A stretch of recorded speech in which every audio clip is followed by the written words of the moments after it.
അപ്പം ഇന്ന് നല്ല പഴുത്തൊരു ചക്ക കിട്ടിയിട്ടുണ്ട് കേട്ടോ. നല്ല മൂത്ത് പ്ലാവുമ്പോൾ തന്നെ നിന്ന് മൂത്ത് പഴുത്ത് വീണതാണേ. അപ്പോൾ ഡുണ്ടുണ്ടെന്ന് ശബ്ദം ഉണ്ട് കേട്ടോ കൊട്ടുമ്പോൾ. നല്ല പഴുത്തിട്ടുണ്ട്. അപ്പം ഇന്ന് ഇതും കൊണ്ടുപോയിട്ട് എന്താ പരിപാടി എന്നറിയോ? ഒന്ന് നമുക്ക് ചക്കട ഉണ്ടാക്കി കൊടുക്കാം കേട്ടോ. അന്ന് 4 മണിക്ക് ചക്കട ആയിക്കോട്ടെ പലഹാരം. അപ്പോൾ നമുക്കിത് കൊണ്ടുപോയിട്ട് വെട്ടി നോക്കാം കേട്ടോ. അങ്ങനെ ഞാനിത് മുറ്റത്തേക്ക് കൊണ്ടുവന്ന് നിലത്ത് ചാക്കും അതിന് മീതെ ഒരു പേപ്പറൊക്കെ വെച്ചിട്ട് അതിൻ്റെ മീതെ വെച്ച് വെട്ടുകയാണ് കേട്ടോ. നിലത്ത് വെച്ച് വെട്ടിക്കഴിഞ്ഞാൽ മണ്ണാവുമല്ലോ. അപ്പോൾ വെട്ടിയപ്പോൾ ഇതാ നല്ല ചെമ്പകപ്പൂവിൻ്റെ കളറാണ് കേട്ടോ. നല്ല പഴുത്തിട്ടുണ്ട്. ഈ കളറ് മാത്രമല്ല കേട്ടോ, നല്ല മധുരമാണ് ഈ ചക്കയ്ക്ക് കേട്ടോ. ഇവിടെ പല വെറൈറ്റി ചക്കകളുണ്ട് കേട്ടോ. ഇതെന്തോ ബഡ് ചെയ്തൊരു വെറൈറ്റി തന്നെയാണ്. അതുകൊണ്ടാണ് ഇതിൻ്റെ നിറം അങ്ങനെ. 1-2 പ്ലാവിൽ വരിക്കച്ചക്ക ഉണ്ട്. ബാക്കിയൊക്കെ ഈ പഴച്ചക്കയാണ് കേട്ടോ. പഴച്ചക്ക എന്ന് പറഞ്ഞാൽ കൂഴച്ചക്ക എന്നൊക്കെ പറയില്ലേ, അതാണ്.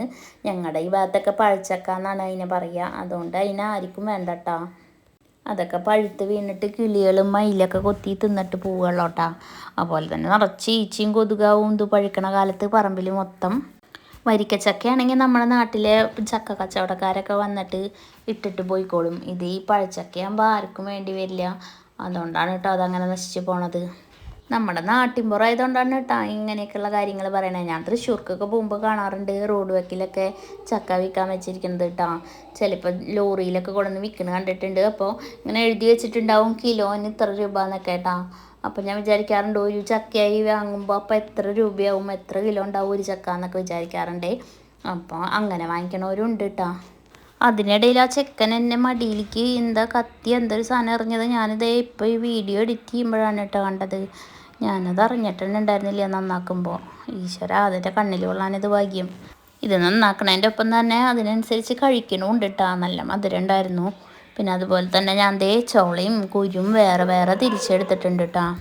അപ്പം നമുക്ക് ഈ ചോള വെച്ചിട്ട് ചക്കട ഉണ്ടാക്കാം. ഇത്ര അധികമൊന്നും വേണ്ട കേട്ടോ, കുറച്ച് മതി. അപ്പോൾ ഇതാ അതിനായിട്ട് ഞാൻ 3 കഷ്ണം ശർക്കര ഉരുക്കാനായിട്ട് വെച്ചിട്ടുണ്ട്. അപ്പോൾ ഇത് ഉരുക്കാൻ വെക്കുമ്പോൾ പ്രത്യേകം ശ്രദ്ധിക്കണം. കുറച്ച് വെള്ളം 1/2 ഗ്ലാസ് വെള്ളത്തിലാണ് കേട്ടോ അത് വെക്കേണ്ടതുള്ളൂ. വെള്ളം അധികമായി കഴിഞ്ഞാൽ പിന്നെ ബുദ്ധിമുട്ടാവും.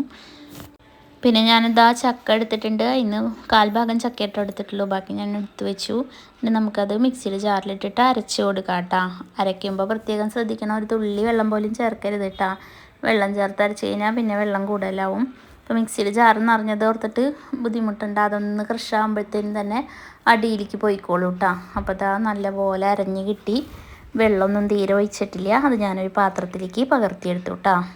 എന്നിട്ട് എന്താ ചെയ്യേണ്ടത് വെച്ചാൽ നമ്മൾ നേരത്തെ ഉരുക്കി വെച്ച ശർക്കര പാനിയില്ലേ, അത് ഇതിലേക്ക് ഒഴിച്ച് കൊടുക്കുക. പിന്നെ ഞാൻ ഇതിലേക്ക് ഉണ്ടാക്കാനായിട്ട് എടുക്കണ പൊടി എന്താണെന്ന് വെച്ചാൽ ഗോതമ്പ് പൊടി പകുതി, അതുപോലെ തന്നെ അരിപ്പൊടിയും പകുതിയാണ് എടുക്കണേ. ആദ്യം 2ഉം ഒരേ കപ്പ് ഇട്ടിട്ട് ഇളക്കി കൊടുത്തു കേട്ടോ.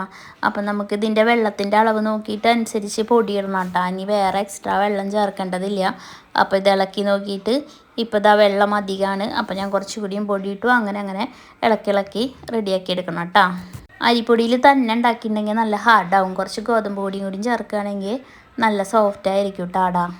അപ്പം ഞാൻ വീണ്ടും ഒരു കയ്യിലും കൂടിയും പൊടി ഇട്ട് കൊടുത്തിട്ടുണ്ട് കേട്ടോ. എന്നിട്ട് പിന്നെ കുറച്ച് പഞ്ചസാര ഏലക്കായും കൂടി പൊടിച്ചത് ചേർത്ത് കൊടുക്കുന്നുണ്ട്. പിന്നെ അങ്ങനെ ഇളക്കി നോക്കിയിട്ട് നമുക്ക് പാകം അറിയാലോ, അതിനനുസരിച്ച് പൊടി ഇട്ട് കൊടുത്തിട്ട് കൈ കൊണ്ട് തന്നെ കുഴച്ച് കൊടുക്കാം കേട്ടോ. പിന്നെ ഏലക്കാപ്പൊടിക്ക് പകരം വേണമെങ്കിൽ ജീരകം ചേർക്കാം കേട്ടോ. ഏതെങ്കിലും ഒന്ന് ചേർക്കാം. പിന്നെ അതുപോലെ തന്നെ നാളികേരം ചേർത്ത് കൊടുക്കുക. ഒരു നാളികേരത്തിൻ്റെ മുറിയാണ് ഞാൻ എടുത്തിട്ടുള്ളത്. പിന്നെ അതിലേക്ക് 1 ടേബിൾ സ്പൂൺ നെയ്യും കൂടി ചേർത്ത് കൊടുത്തു കേട്ടോ. എന്നിട്ട് ഇതേ കുഴച്ച് സെറ്റാക്കി വെച്ചിട്ടുണ്ടേ. എന്നിട്ട് ഇപ്പോൾ അതെന്തായി കാണിക്കണമെന്നല്ലേ, അത് കൂണാണ് കേട്ടോ. പറമ്പിൽ മുളച്ചിട്ടുള്ള കൂണാണേ. അപ്പം ഞാൻ ഇതിൻ്റെ ഇടയിൽ പറമ്പിലേക്ക് ഇറങ്ങിയേക്കണത് എന്താണെന്ന് വെച്ച് കഴിഞ്ഞാൽ വാഴയിലില്ല, അതുപോലെ വഴനയിലും ഇല്ല കേട്ടോ. അപ്പം ഞാൻ പ്ലാവിൻ്റെ ഇലയിൽ തന്നെയാണ് ഇത് ഉണ്ടാക്കാനായിട്ട് പോണേ. അപ്പം നല്ല വലിയ പ്ലാവിൻ്റെ ഇല നോക്കിയിട്ട് മുകളിൽ നിന്നൊക്കെ പൊട്ടിച്ചെടുക്കുകയാണ് കേട്ടോ. പിന്നെ വേണമെങ്കിൽ നമുക്ക് മഞ്ഞളിൻ്റെ ഇലയിലും ഉണ്ടാക്കാം കേട്ടോ. പക്ഷെ അതിനൊരു മഞ്ഞളിൻ്റെ മണം വരും. അപ്പോൾ അതിനേക്കാൾ നല്ലത് പ്ലാവിൻ്റെ ഇലയിൽ ഉണ്ടാക്കുകയാണ്. അപ്പോഴേക്കും തന്നെ എന്തൊക്കെയോ കടിച്ചിട്ട് അവിടെ നിന്ന് പിടിച്ചിട്ട് പറമ്പിലേക്ക് ഇറങ്ങി. അങ്ങനെ തന്നെയാണ്. ഇപ്പോൾ മഴക്കാലമായതുകൊണ്ട് നിറച്ചും കൊതുകാണ്. ഇപ്പോൾ പറമ്പിലേക്ക് ഇറങ്ങി കഴിഞ്ഞാൽ മേല് മൊത്തം ചൊറിയും. ഞാനതുകൊണ്ട് വേഗം ഇല പൊട്ടിച്ചിട്ട് അകത്തേക്ക് കയറിയിട്ടാണ്. പിന്നെ അതാ ഇലയൊക്കെ കഴുകിയെടുത്തു. എന്നിട്ട് കൈ നമ്മൾ ഇടയ്ക്കിടയ്ക്ക് വെള്ളത്തിൽ നനച്ച് കൊടുക്കണം കേട്ടോ. അല്ലെങ്കിൽ ആ മാവ് നമ്മുടെ കയ്യിൽ ഒട്ടിപ്പിടിക്കും. ജസ്റ്റ് ഒന്ന് വെള്ളത്തിൽ ഇങ്ങനെ മുക്കിയിട്ടെടുത്ത് പരത്തി കൊടുത്തു കഴിഞ്ഞാൽ പിന്നെ ഒട്ടിപ്പിടിക്കലില്ലാതെയാവും കേട്ടോ. അപ്പോൾ ഇങ്ങനെ മെല്ലെ പരത്തി കൊടുക്കാം. മെല്ലെ പരത്തിയാൽ മതി കേട്ടോ. തീരെ ബലമൊന്നും പ്രയോഗിക്കേണ്ട ആവശ്യമില്ല. പെട്ടെന്ന് തന്നെ ഇത് പരന്ന് കിട്ടും. എന്നിട്ട് നമുക്ക് ഈ ഇല ഒന്ന് നടുമടക്കിയിട്ട് നമുക്കൊരു സ്റ്റീമറിൽ വെച്ച് കൊടുക്കാം കേട്ടോ. ഇത് ചുട്ടെടുക്കല്ല ചെയ്യുക, നമ്മൾ പുഴുങ്ങിയെടുക്കുകയാണ് ചെയ്യുക കേട്ടോ. അപ്പോൾ എല്ലാ അടകളും ഇതുപോലെ ജസ്റ്റ് കയ്യിൽ വെള്ളമൊക്കെ ഒന്ന് മുക്കി കൊടുത്തിട്ട് കുടഞ്ഞ് കളഞ്ഞിട്ട് ഇതൊന്ന് പരത്തി കൊടുക്കുക കേട്ടോ. ഇത് വേണമെങ്കിൽ നമുക്ക് കുമ്പിൾ പോലെ കുത്തിയിട്ട് അതിലും നിറച്ച് കൊടുക്കാം കേട്ടോ. അപ്പോൾ അങ്ങനെ പരത്തേണ്ട ആവശ്യമില്ല. അപ്പോൾ നമ്മൾ ശരിക്കും കുമ്പിളപ്പം എന്ന് പറയണ പോലെ കുമ്പിളിൻ്റെ ഷേപ്പിലായിട്ട് കിട്ടും കേട്ടോ. അതിനും ഈ കൂട്ട് തന്നെയാണ് ഉപയോഗിക്കുക. ഇതിപ്പോൾ നമ്മൾ അട പോലെ പരത്തിയെന്ന് മാത്രം കേട്ടോ. കുമ്പിൾ പോലെ ഉണ്ടാക്കുകയാണെങ്കിൽ നമ്മുടെ പണി എളുപ്പത്തിൽ കഴിയൂട്ടാ. പെട്ടെന്ന് അതിൽ കോരി ഒഴിച്ചാൽ അങ്ങനെ അങ്ങോട്ട് കുത്തി കൊടുക്കല്ലേ വേണ്ടോ.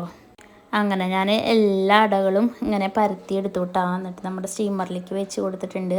അപ്പോൾ അതിങ്ങനെ വല്ലാണ്ട് കട്ട കുത്തി വെക്കേണ്ട. അധികം ഉണ്ടെങ്കിൽ 2 ട്രിപ്പായിട്ട് പുഴുങ്ങിയെടുത്താൽ മതി കേട്ടോ. അല്ലെങ്കിൽ വെന്ത് വരാൻ താമസം ആവും. അപ്പം ഞാൻ അങ്ങനെ അത് പാത്രത്തിലേക്ക് വെച്ചിട്ട് സ്റ്റൗവിൻ്റെ മുകളിൽ വെച്ചിട്ട് അടച്ചു കൊടുത്തു കേട്ടോ. ഇനി അതൊരു 10-15 മിനിറ്റ് ഇരുന്ന് വേവട്ടെ. എല്ലാ അടയും ഒരുപോലെ വെന്ത് കിട്ടാൻ കുറച്ച് സമയം പിടിക്കും കേട്ടോ. അങ്ങനെ ഇതാ വെന്തിട്ടുണ്ട്. അങ്ങനെ ഞാനത് പാത്രത്തിൽ നിന്ന് മാറ്റി കൊടുത്തു. അപ്പോൾ ഇതാ പൊളിക്കുമ്പോൾ നല്ല ആവി പറക്കണുണ്ട് കേട്ടോ. ചൂടാറുള്ള ക്ഷമയില്ല കേട്ടോ. അപ്പോൾ നല്ല ടേസ്റ്റുള്ള ചക്കട റെഡി ആയിട്ടുണ്ട്. അപ്പോൾ എല്ലാവരും ഒന്ന് ട്രൈ ചെയ്ത് നോക്കണം കേട്ടോ.